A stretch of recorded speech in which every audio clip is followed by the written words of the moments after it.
नमस्ते मित्रांनो, मी एका झाडाच्या मस्त कुशीत आहे म्हणा, कवित आहे म्हणा. एक मोठा वृक्ष आपल्या समोर आहे, कुंभा नावाचा. याला कुंभी फळ असं देखील म्हटलं जातं किंवा कुंभा याचं कॉमन नाव आहे. कॅरिया आर्बोरिया असं याचं बॉटॅनिकल नाव आहे. खास करून आयुर्वेदामध्ये याचा फार मोठ्या प्रमाणात वापर केला जातो आणि यापासून आपल्याला एक टॅबलेट सुद्धा मार्केटमध्ये मिळते. ग्रंथोक्त कल्प आहे तो कुंभजतू वटी नावाचा.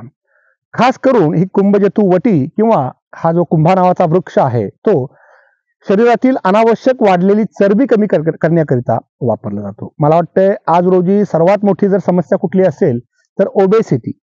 लोकांचा खाण्याचा जो आता खाण्याची जी स्टाईल आहे त्या स्टाईलमुळं चरबी वाढण्याचं प्रमाण प्रचंड वाढलेलं आहे. मुलं आपली लहान मुलं अगदी 5-10 वर्षाची मुलं सुद्धा अगदी 50-60 किलोच्या वर गेलेली दिसतात. कित्येक लोकांचं बॅली फॅट पोट लोंबत असतं. अशा वेळी त्या सर्वांसाठी ज्यांना ज्यांना अतिरिक्त चरबी कमी करायची आहे, वजन कमी करायचं आहे, अशा लोकांसाठी वरदान असलेला हा वृक्ष आहे कुंभ्याचा. तर याची साल खास करून वापरली जाते. याची साल इतकी मजबूत असते, लक्षात घ्या. आपण खास करून जे डोंगरातले लोक आहेत जे लाकडाची मोळी बांधण्याकरता वापर करतात, तर याच्या सालीचा वापर त्यासाठी केला जातो. तर याची साल खास करून त्या औषधामध्ये वापरली जाते. ज्यांना हे झाड मिळणं शक्य नाही, तज्ज्ञांच्या सल्ल्यानुसार त्यांनी कुंभजतू वटीचं सेवन निश्चितपणे करावं. आणि तुम्हाला खरोखरच हे सापडत असेल, मिळत असेल, तुम्हाला सहज इझिली अगदी मिळत असेल, तर मात्र याचा वापर तुम्ही सालीचा करू शकता. साल काढण्यापेक्षा त्याच्या छोट्या फांद्यांचा देखील वापर करू शकता.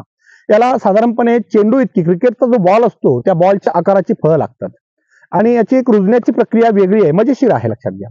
आणि फॉरेस्ट डिपार्टमेंटचे लोक याचा फार चांगला वापर करून घेतात. की याची जी फळं ज्यावेळी खाली पडतात, पावसाळ्यामध्ये खाली पडतात, आता मे मध्ये फळं याला लागतील, पावसाळ्यामध्ये ती खाली पडतील आणि त्या फळामध्ये त्यातल्या बियांचं अंकुरण होतं.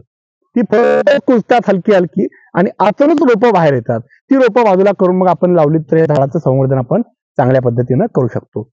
लक्षात ठेवा, कुंभ म्हणजे घडा, त्या घड्याच्या आकारातच असणारं फळ असतं, म्हणून त्याला कुंभा असं म्हटलं जातं. तर चरबी कमी करणाऱ्या लोकांची ज्यांची इच्छा आहे, ज्यांना, अशा लोकांसाठी हा वृक्ष निश्चितपणे फायदेशीर आहे.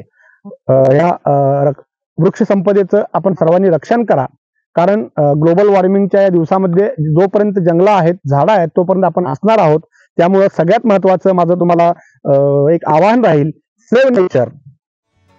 निसर्ग वाचला तरच आपण वाचू. धन्यवाद.